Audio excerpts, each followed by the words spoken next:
Welcome to the Kindness Project, the podcast designed to share stories of kindness and share how kindness can make positive change in our world, one small act at a time. This time on the Kindness Project, the one and only Sunday mornings, and we have part 2 of our interview with Patrick Luong. Hi, and welcome to the Kindness Project. I'm joined by a girl who doesn't write her intros in advance, but instead makes them up on the fly, and she's almost, because I write my intros, is a teenage terror of tremendous talent, is Charlotte Dames. I'm joined by a man who watches so many documentaries, he could fill a book with his random knowledge. It's Chris Dames. I do, I've got a lot of random knowledge. Is that the best you could come up with on the fly? I'm very spacey today. Okay. You know what? You should have done, I know you were thinking about doing a Chesney Hawkes related one. You should have gone with that one. Oh, what, he's the one and only, yeah. It's a bit egotistical though, yeah, to call yourself the one and only, isn't it? But I love that song. There was a film that went with it. I think it was called Buddy's Song, but I might be wrong. And it was about... I have someone saved in my phone as the one and only, or maybe not, because the name is really common and it just makes me laugh. It's Julie. Julie? Yeah, Mum knows so many Julies, and she said, save Julie in your phone. And I was like, yeah. And what Julie is it? The one around the corner. Julie around the corner? Julie around the corner. Well, have we stopped using surnames for people? Surnames don't matter. Like Steve from the gym, Julie around the corner, Gas in the office, Debbie from next door, the finance king of Raynham Village. I'm having that. I'm taking that with me. The random teenage girl that goes and sits in me upstairs. I'm pretty sure that's what you call me sometimes. The random teenage girl who sits in me upstairs. Well, the one that I love and I care for and I house and I feed and I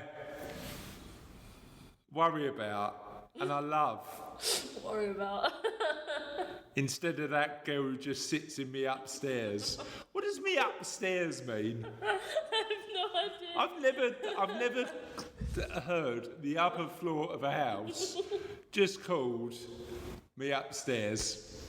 Where are you going? Me upstairs. I just say upstairs. I'm just going upstairs. How's your house? Oh, it's got a lounge, a dining room, it's got a kitchen, and me upstairs. You what? I'm not the only person who calls it that. Right, I've never. Who else calls it me upstairs? No, not me upstairs. Upstairs. Just it's the whole area is upstairs. Right, you said the girl who lives in me upstairs. Now I know upstairs is a phrase that you could potentially use. He's like my. Yeah, but I don't own. It's not me at my upstairs. It's not like my shoes. I like my shoes. They're a bit big, but you know. How did we go on to that? My shoes from me upstairs. Anyway. Oh, God, this is just descending into absolute chaos. See, Problem is, right, we've got... sleepy because it's fun when we're both sleepy because we get stuff like Beryl and... Beryl and Barry. Yeah, Beryl and Barry. I'm the only one who's kind of spacey at the moment, and you're just looking at me like I'm a crazy person. You are a crazy person. I know. And we've got Patrick Luong coming on. We haven't even got past the intro. You can't do that bit yet. I will do. No. There's a proper order to things, and you have to wait. Right.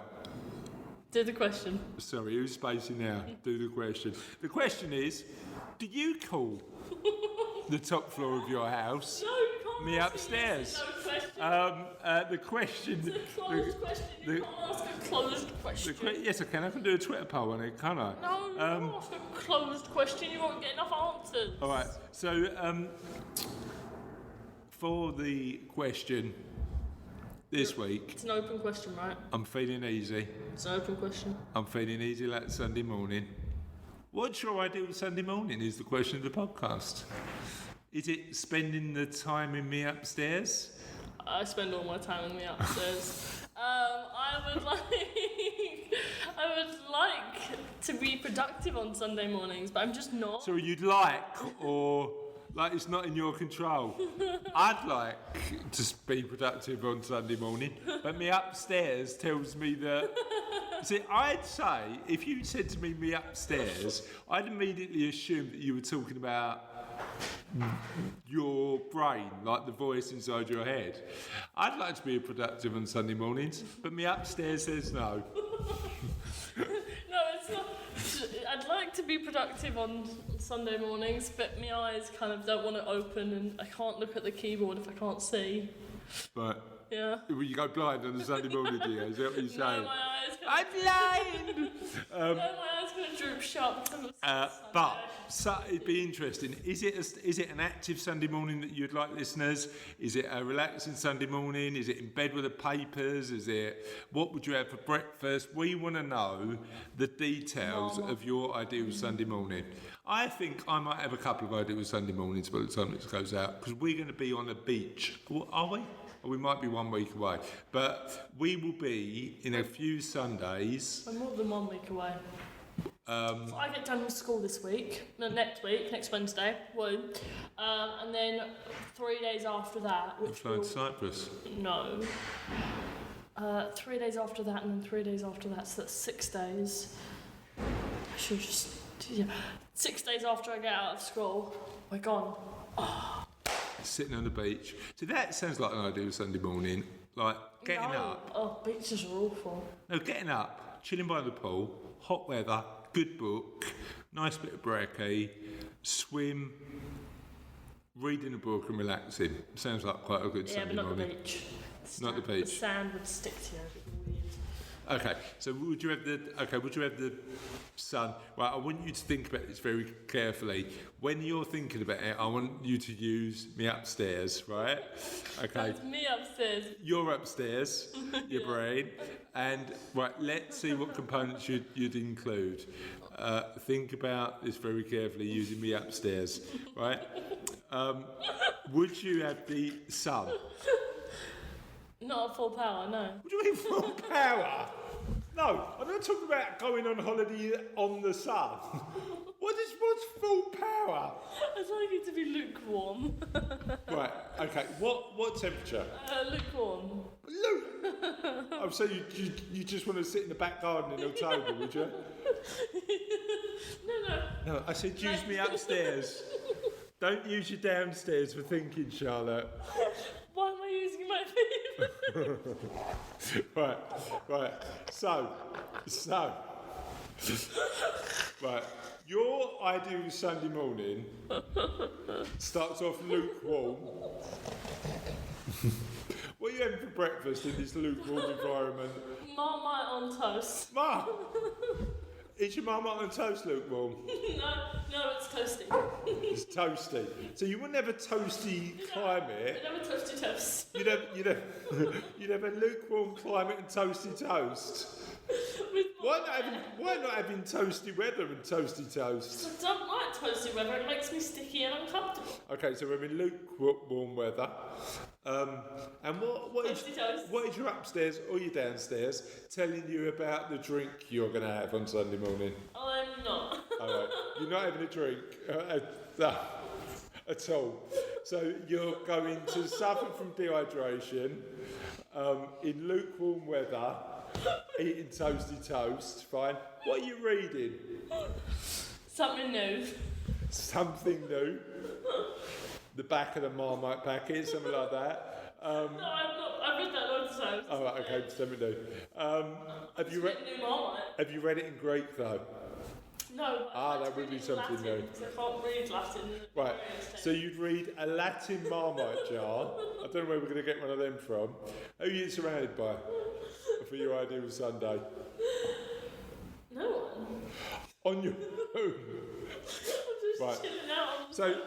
So I genuinely hope your Sunday morning is better than this one, because Charlotte's ideal Sunday morning is sitting on her own in a lukewarm environment, eating some toasty toast, reading a Latin Marmite jar. Well, it sounds silly when you put it that way. Oh God! When I put it that way, where would you put it? I would be enjoying the mild weather with my exotic marmite and my well-done toast while laying in a relaxing place, enjoying my self-peace.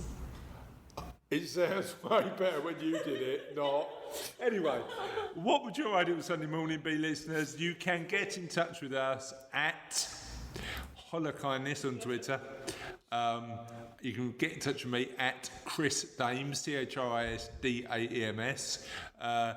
Charlotte's available at Give Me a Lukewarm Environment and a Toasty Toast Marmite. Toasty toast. She's on Twitter at Lukewarm Toasty Toast. We're on Facebook. We're on. Where you can get in touch with us on via email, holla, HOLA, at the Kindness Project. Never says it right. .co.uk. We've got a website, www.toastytoast.latinmarmite.lukewarmweather.com.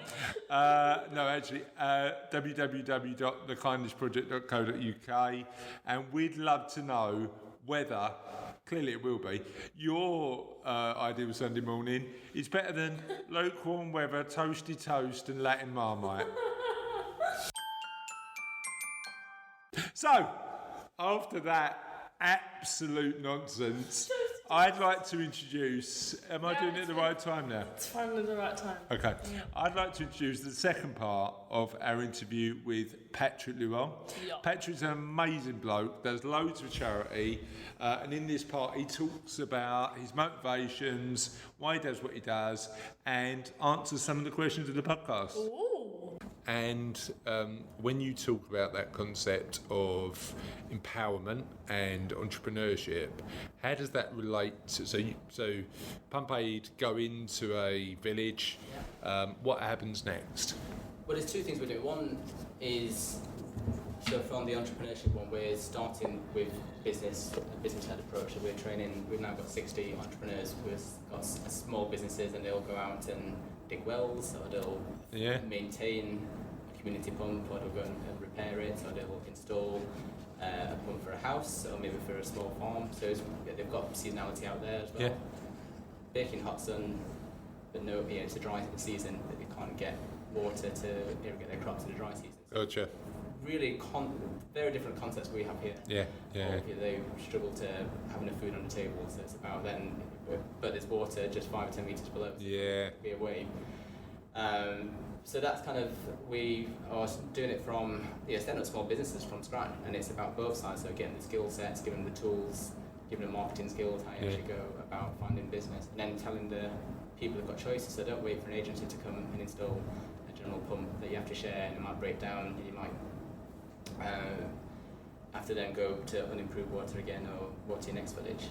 So actually you've got choices now, and you will find a way. So mobile phones are rife in Africa. So you think, if you want something enough, you'll find a way. It's about the values, and that's what really works, because the people, if you buy something rather than giving something, you look after it, especially if it's something that's valuable, your first car or an iPhone or a laptop or a handbag. It's also that self-respect that comes from being in control to a certain lesson or great extent of your own destiny, isn't it? And it's just that first step, and that is very true with a lot of other charities as well, about having a trajectory, but those first steps are so important. So it's just having sustainable water initially, but then having that choice, and it might be that you share it amongst 10 people. Do you think when it comes to international development we've made a bit of a mistake about being too paternalistic as a country? Yeah, I think so as well. I mean, that's some of our messaging right now, is that 20 years of foreign aid hasn't moved the poverty stats at all. And it's just a bad use of investment. Or it's not. It wasn't intentional. Some of it is. It could be good. Good in intention doesn't mean good in action, does it? Yeah. That's right, and it's complicated, and it's beyond my ken. But there's I think there's availability of funding, and about it's important to build lots of pumps, but you didn't think long term, thinking, okay, now we've built pump coverage for 90%. Well, how are we going to fix it? So what's next then?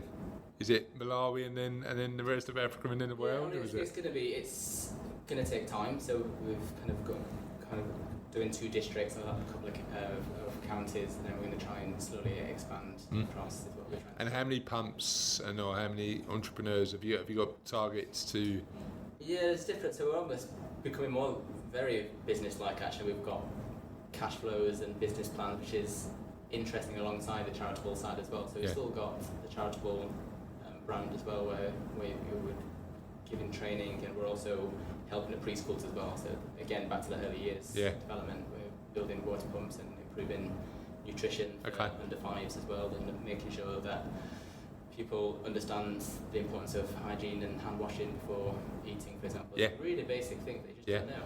Yeah. How would you know? So there's an educational process there, isn't it? Of that. Yeah. But yeah, we're hoping to set up a few hundred businesses across. So we're now at 60. Amazing. Hoping to get to a few hundred. Yeah, but it's only a small team, right? It's only 3.5 for you were saying there. In London, that's right. We've deliberately put most of our team out in Malawi, so we've got about 15, 16 out there. Yeah. It's most of the money. Have you been out? Have you been out to Malawi? Absolutely. Yeah, I think it's really important, and it's brilliant. And we're using a lot of the stories and the photos. So then I think the storytelling is very important with development work and yeah. And yeah, it's a real privilege, and to meet people and know their names and know their stories, especially the entrepreneurs and some of their customers. We get to know their stories. It's really interesting. We earlier, I don't know if you listened to this particular episode, but we did an episode with a couple called the charity is called Umanandi, and it's a husband and wife, full-time employed in the UK, run this charity as a passion project, and it educates 400 kids in Ghana every year. So a small school educates 400 kids in Ghana every year.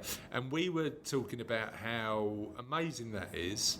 And the lady whose name's lost me right this second, but it will come back to me, said to me, "It is, Chris, and I love what I do, but I look into the school and see those 400 happy kids, and then look out and see hundreds more that I want to help." Oh, and that can be intensely frustrating, actually. So how do you manage that emotion? It is tough. I mean, with the preschool project, for example, is at least 10,000, and we've done 50 of those. Yeah. But we've got to look at what you can. Yeah, small steps, isn't it? Yeah. And in terms of our entrepreneurship program, yes, there's the whole country, but let's do it properly. Instead of availability of funding, but also your ability to deliver as well. Yeah. It's almost like a business if you expand it too quickly. Yeah, you need to do it bit by bit, don't you? That's right. So that's not the only amazing project you're involved with, because I know that we've already mentioned that you're actively involved with Good Gym. Yeah. For people who don't know what Good Gym is, because I didn't know about it until your involvement, and then I started looking into it. So help people understand what Good Gym is. Good Gym is a community of runners who get fit whilst doing good. Okay. And they've reached an interesting milestone this month. They've reached 50 areas, and they're nearly 10 years old. Okay. And what I mean by this is that we get fit by doing good in 3 ways. And the first one is by group runs. And what we'll do is we'll meet at a agreed start point. It might be a swimming pool or a cinema. It's great that people allow us to use their facilities. And then we'll meet on a Monday to Wednesday evening, run 1 to 4 kilometres to a community project that needs lots of hands, do a physical task, and run back. Cool. It might be, for example, shifting lots of wood chip. It might be painting. It might be making beds, which we're doing this week. So it's in a homeless shelter, we're just making beds, which just saves time for the volunteers. And it's that's that concept of many hands make light work. Yeah. 30 people working for half an hour. Yeah. That's a lot. Can actually get the job done. Yeah. 15 hours, and that's probably 3 or 4 people's time. How do you fund the community project, or how does Good Gym fund the community project? So there's 50 areas, and each area has a run leader, a trainer, and their responsibility is to then coordinate the group on that night. And in the weeks before that, they then create networks, and they create relationships with local communities, or schools, or churches, and garden centres. Lots of that, lots of weeding, shifting soil, but a big variety. So this week I was building a log hotel for stag beetles in Hackney. Okay, cool. Cool. Yeah, and What's the weirdest thing you've done for Good Gym? It's been a few. I mean, I think last night's was an interesting one. I'd say Yeah. there was somebody who was applying for funding. There was at a community centre down in St Pancras area, and it was part of a funding application. She had a boxing teacher and a yoga teacher, but to tick all the boxes, she needed to do dance fits, and I volunteered to be part of. How'd it go? Quite surreal. It was tough, actually. Okay. It's quite funny. So you've done a 4K run, a dance fit class, and then you've got to run Well, back. actually, that one we started with the homeless shelter, so we went and made beds for Okay. people. Okay, cool. Just go in and crash out, and then we went to the community centre, and then I did the dance video. Yeah, we ran about 2.5 kilometres each way. Okay, cool. But another very unusual one was with the it was an age trust. So it was in ahead of Pride parades, and what we were doing there was raising awareness about a pill, and we were doing papier-mâché pills. So we had this papier-mâché pre-done with painting half white, half red. Okay. Really practical, I think, 'cause that for them is really important. Yeah. Raise awareness about that. We've done decorating cupcakes. I think the bug hotels are quite strange. I've had waders on, gone into the river down in Catford. Yeah. And I've done litter picks in there. Yeah. How often do you run? It varies. I can go heavy. Okay. So I think this is where, I mean, as a community, we run Monday to Wednesday, but as an individual. Every night. Yeah, Monday to Wednesday. Monday, Tuesday, yeah, Wednesday, every areas, week. So each area Right. is designated night. Yeah, gotcha. Yeah. And how did you get involved in that? Was it just that was your? Yeah, so that was one of the ways. The other ways is then the reason I got involved was with something called coach runs, which is where we're paired with an elderly isolated person in the neighbourhood. Okay, I like that. Yeah, and we're called coaches because they motivate you to run and they share their wisdom. So Yeah. it's a concept of reducing loneliness but giving purpose. And as I said earlier, I'd kind of tick the box of a marathon and then I'd stop running. So Yeah. for me, given those are those important people in my life who passed away who were older, it really was a perfect time to reconnect with volunteering. It's really interesting. We interviewed a guy who we were talking to the podcast with. We do some work with through the business. He runs an insurance firm, and he. Is that a chap who calls Age UK? Yeah, Jason Connon. Yeah, he's a lovely bloke.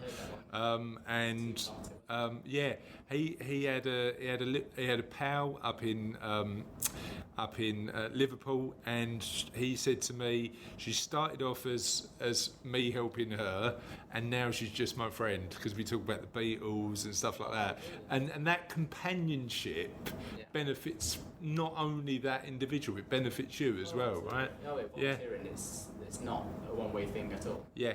So that's what got me into it, and then by accident, actually, because you do a DBS check, they then said, come to a group run to do it, and I kind of thought, oh no, I don't want to run with a group, I'm kind of a solo runner, and I certainly enjoyed it. We ran 2K, did a bit of weeding, had a biscuit, and ran back. I thought, I quite like that.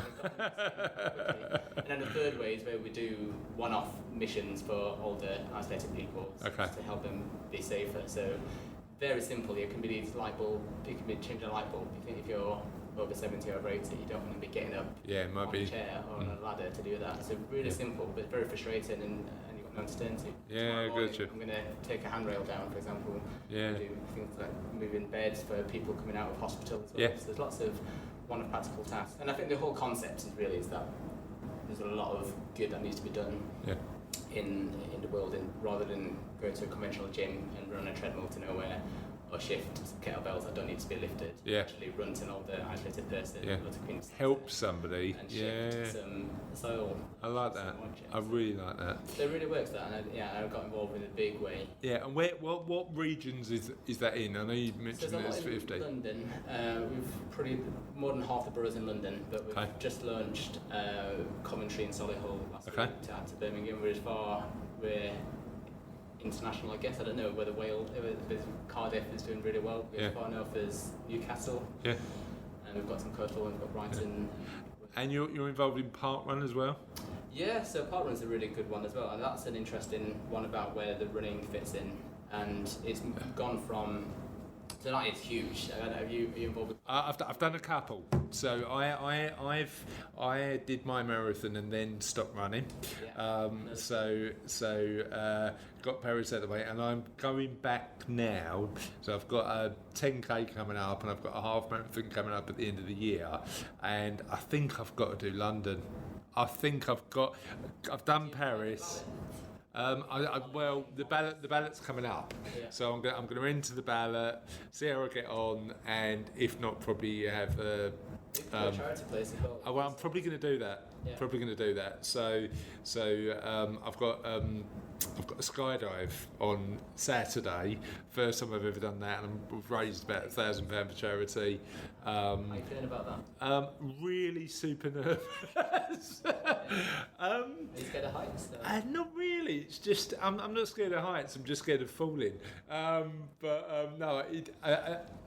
it's the unusualness of the experience, I think. But I'm sure I'll love it. Have you done it? Yeah. Where are you doing it? I was fortunate to do one in New Zealand over Fox last year. So I'm doing my one. I'm doing my one down in Bournemouth. So it should be a good experience. But it was meant to be a couple of Fridays ago, and drove all the way down there. And they said, "Look, I'm really sorry. It's just way too windy, and the weather's not right. You can't do it."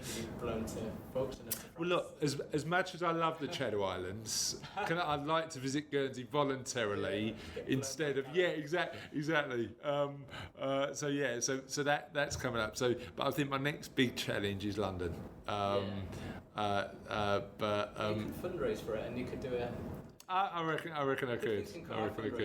For my first marathon, and You've done London, right? No. Oh, right. 9 times.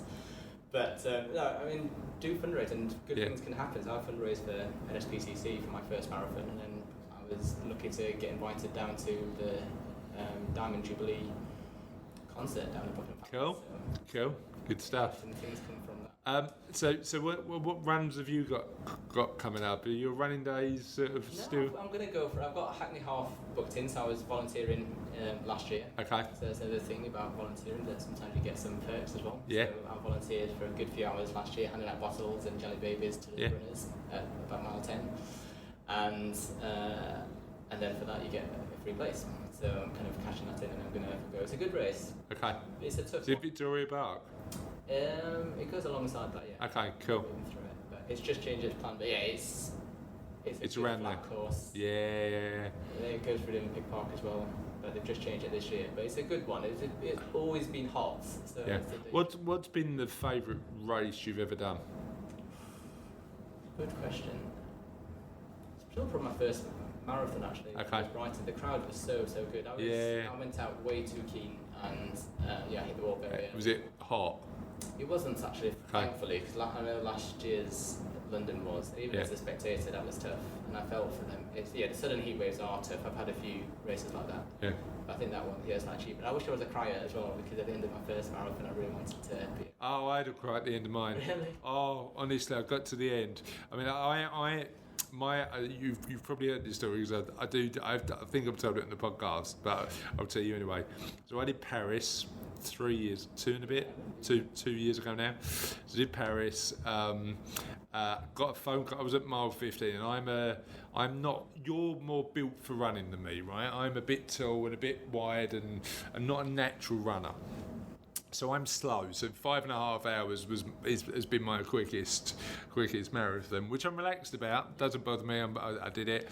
But at mile 14, the girls were at mile 18. So Charlotte, Sophie, and Cass were at mile 18. I get a call, and they say there's a guy who's just run past with an Eiffel Tower on his head.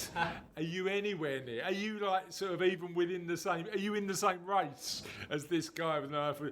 I said, look, I'm on my way. I'm 4 miles away. I'm getting there. Mile 16, so I'm 2 miles away. There's a guy who's just run past with a tutu. Anyway, are you close? So got there, gave him a cuddle, carried on running. It was all amazing. It's quite hard to spot people. Paris was it? So I was expecting Paris to be like London, but Parisians tend to be way too sophisticated to come out. So there's a lot of people clapping in cafes while they enjoy a wine, but a lot of Parisians were really frustrated that the marathon had come to their city. Whereas London, you never get that feel. No, it's a real buzz. Yeah. So I got to mile 20, and there was a guy who had a baguette in one hand and a bag of shopping in the other, who was waving his baguette as he crossed the road and almost hit me with his baguette, right? So I came back. First client meeting was like 2 days after I came back, and Mark, who was my client, said, how was the marathon? Was it good? I went, yeah, it was good, but I did get attacked by a man with a baguette. He went, could you make that sound any more French? Do you know what I mean? Did he have onions? Or, no, none of that. Just the baguette. So yeah, it was good. But I find running quite a cathartic experience, and I'd imagine you do too. Yeah, especially I think in big built-up cities or with hectic life, it's nice to have some control back, especially in London and. When you're commuting, you're kind of stuck on your fixed rails. Yeah. It's nice to have that control back. And then run free. I'll turn left, slow down. So we've talked about Pump Aid, we've talked about Park Run, and we've talked about Good Gym, but you do more than that, don't you? Yeah. So not like that's not enough, you do a lot more. Tell us about the rest. Yes, another one that's really important to me is North London Cares is a really good one, and they're part of a growing family called the Cares family, and that's an interesting one. And so what they're tackling is loneliness, but not just in older people. It's emerging growth of loneliness in younger people as well. I think the digital society is cutting people out. So what it simply does is gets young people and old people to hang out. I like it. It's a very more relaxed version of what I do with Good Gym. So I've got a one-to-one friendship. So I've been visiting the same friend for nearly 4 years now. This is just many social clubs, and it's really, really good fun.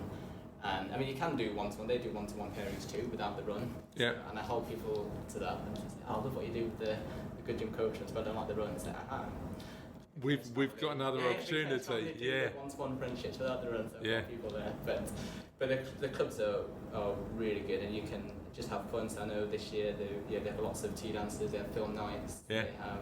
They're very thematic, very clever. So they did beatboxing in January, for example, and.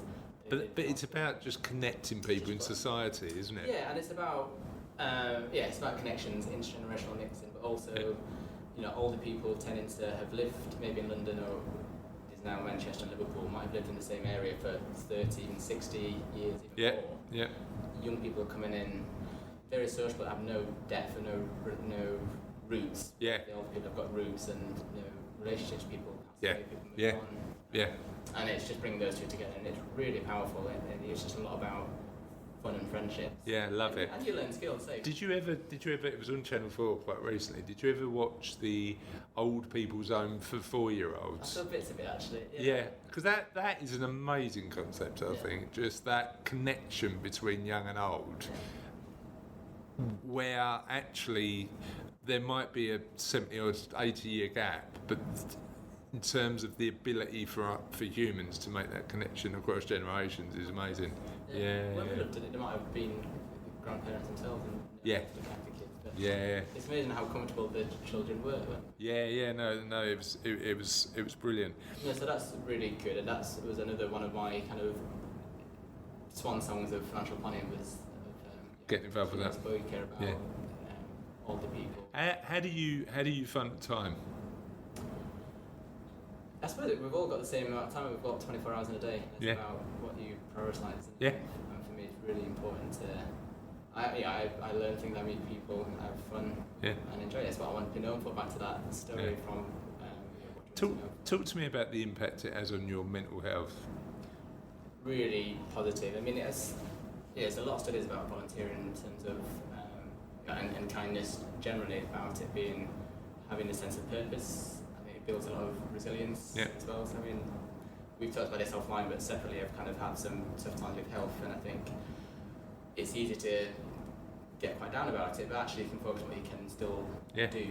Yeah. And we talked about this earlier when we were just before about how you identify, especially in the running community, that I'm I mean, with Good Gym, with the park run, I think there's a lot about kindness and volunteering with mental health, about saying, actually, now that I'm injured and I'm identifying as a runner, oh my goodness, it's fantastic. Yeah. And so building the community around it and still having ways to be involved. So in park run, I used to marshal when I had after my shoulder surgery, and I'd be a marshal. You can get involved. Actually, a friend of mine, Rich, he loves marshalling as much as he loves running. You know, it's been part of that. It's been part of that community of people all there for the same thing, isn't it? Exactly. It's enabling hundreds. We have about 500 people run my local park run now. It's about enabling them to have their free timed run. And I only take music as well, so it's like I can take it to more motivational. Yeah, sounds good. So, we are at that time where I'm going to ask you some of the questions of the podcast, and now because I know that you are a podcast listener, I had a interview for the Kindness Project earlier on, with a lady who hadn't listened to the podcast, and when I asked her who's your favourite Muppet, it really surprised her. But let's start with that one. Who's your favourite Muppet? That's a tough one. There's not that many that I remember now. I think the cool one really is a bit out there is Animal. He's amazing. I think it's definitely the best. It'd be interesting one about how many people know and remember as well. Yeah. It's, you know what, it was interestingly, we never know what questions of the podcast are going to be popular. Okay, so we just put them out there, see how we get on, and we go from there. And what's your favourite Muppet has been one of the most popular questions we've ever had, ever, along with another one which I really love. What's your favourite piece of trivia? Ooh. That's broad, isn't it? It's very broad. I mean, I think people reply on social media because they can give it some thought. So give that one some thought. Yeah, it's a definite topic. But the one I learned this week when I was building a hotel for stag beach was that they spend over 90% of their lifetime underground as larvae and pupae. Interesting. Into the world, they only survive for a few months. Yeah. Yeah, okay, I really like them. What's the world's best detective? I didn't see that one actually. People's answers were.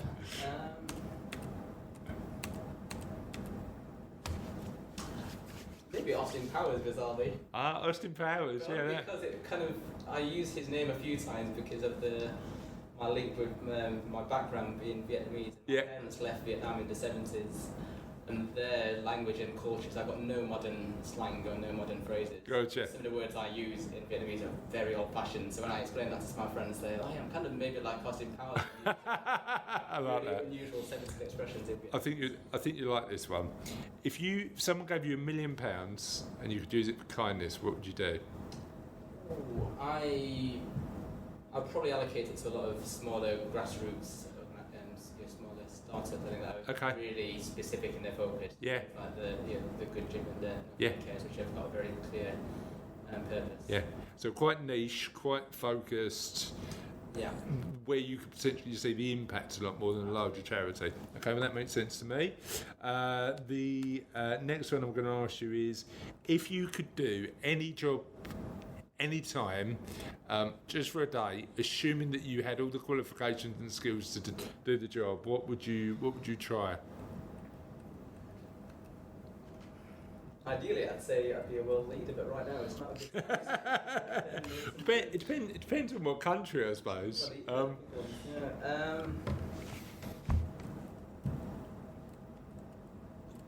think being only for one day would be back on stage performing. I've done a lot of performing in the past, but I know that when you make it big, it's a very different lifestyle. You've been on the road in a hotel, as a celebrity. But I think for one day to play play Wembley, something like that. Singing, dancing, guitar, acting, what would you do? Well, maybe not guitar, I'm not good at guitar, but I would kind of probably singing. Okay. What's been your favourite ever Christmas present?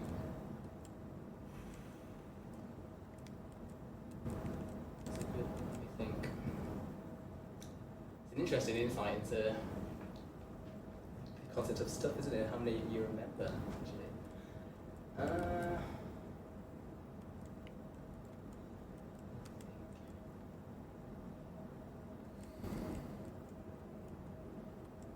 You know what? I really don't know. I've had so many. I'm trying to think of one that caught me by surprise.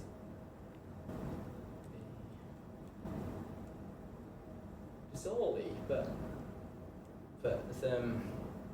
I got a box of face paints and kind of a snazaroo, like a fancy dress kit, which is quite interesting. I like it. I like it a lot. I think my sister knew that I go to a lot of fancy dress themed parties. And as we were talking about crying earlier, when was the last time you cried? Interestingly, only last week, but a little bit. And it's also this very interesting plug. There's a film out there came out this month called The Boy Who Harnessed the Wind. It's just come out. It's on Netflix in Curzon cinemas, and it's about a chess player, isn't it? Oh no, it's a different. That's a different film I'm thinking about. Yeah, but it's set in Malawi, and it's about how a teenager sort of just went to school and read about wind power. And it did have some creative license, we're on it a little bit, and then even the story itself it's about how a teenager discovered wind power and created a turbine in his village to avoid famine. But they linked it to the irrigation I was talking about earlier, about just getting water from a few metres below ground, but you need technology. And when that first few drips of water came out, and you could sense all that emotion, love it. I'm a real sucker for emotional setup. Good, really traditional values, kind of like the superhero winning and good value. I think that's what's driven me a lot. Yeah. As you can probably tell, I need reinforcement that sort of good conquers the world and good conquers the evil and will shine through. And I think when that first drip comes through, it's like, because there's so much relief in terms of the family and the stories. It's interesting because if you watch the news, you wouldn't get much validation of good at the minute, would you? No. But my faith in humanity comes from conversations like this. Yeah. Just like having a chat with amazing people. Yeah. I think right now, with the news and the world we're in, I think it's important to remember there's good things. Yeah. Most people are generally good. Yeah. I think. And last question. You are in the final of the Great British Bake Off. You can do anything you want as a showstopper. What are you going to bake? That's a good one. I did see that one as well. Do you know what? I haven't watched it since it went over to Channel 4, but I was a very loyal one on the first. I definitely want one of the gravity-defying ones. I think that they really remembered. Okay. Probably a multi-tier, multi-flavour cake, but I'd be more borrowing from some of the ones that I've seen, really. They almost feel like, what's the favourite one? Oh, well, you know what? We had an amazing response. So one of our listeners is an ex-contestant of the Bake Off. So they wrote in, and I'm not going to spoil it for the actual podcast it's going to go out, and so I'm not going to tell you who it is. But they wrote in and said, as I failed as a Bake Off contestant, the only thing I'd ever do on Bake Off now is cook humble pie. I thought that was an amazing answer, just absolutely amazing answer. Patrick, thanks for coming on the podcast. We've been waiting for ages to get you on, and it's been as good as I thought. So thank you, mate. Thank you very much. Cheers. Are you excited about Patrick coming on in a couple of weeks to guest host the Kindness Project? Ooh, yes, that'll be very exciting. It's only our, second? I was talking to Mikey last night. Was you? Yeah. Mikey was our first ever guest host, wasn't he? What would you talk to Mikey about? We were just having a chat. About? Was it your book I'm writing? Was it your ideal Sunday morning? No. Oh, I love a bit of lukewarm weather and some toasted toast. No, we were just having a chat, and I found that really funny picture of him in the kilt on his Instagram. Him in the kilt? He's in a kilt with there's three of them, and they're all in kilts of different colours. Okay. It's a very funny picture. Okay. Well, I'm sure Mike will be really happy you told the world of the Kindness Project about that. It's good. It made me giggle. Good. Shall we get on with the show? Yes, let's go. And now the end is near. and now her face. Last week's question. So, right, now last week you asked me to mix it up a bit. I've mixed it up. Let me say my line first. I've mixed it up, and what are you going to say now? It's all over. Right, but we've got to do last week's question, which was, what would your autobiography be called? Now, last week you said your autobiography would be called... What's the right word? What's the right word? I think lukewarm weather, toasty toasts, Latin Marmite might be the new thing. But we had some great answers for this week. So Loretta Bergman said she'd call it Liddy Dreamer. I quite like that, Liddy Dreamer. John would call it Caned or Walking with My Black Dog. Mandy Medlock would just call it Me, so would Jess Lake. Kath Keat said, I would have done a lot of things differently. Russell Dames would call it Me, My Mind and I. Roberta White, friend of the show and nan of one particular podcast host, hint, it's not me, would just call it Bob's Big Book. I quite like that. Then we've got the Impossible Elf on Twitter, who said he'd call it, he or she would call it adult content. Oh no, that's for other podcasts. Sorry, I've got that completely wrong. Dennis Hall would call it What's That? Was That It? Hold while we experience some technical difficulties. Yeah, we're having some technical difficulties at the minute. London Money, Martin from London Money would be skipped to the end. Rosario Mayer, Top Secret A on Twitter, Story of a Scar. And Mark Bartley would write his autobiography and call it Never Give In. Heidi Ball would have a joint biography with Dan, a cook and ball story.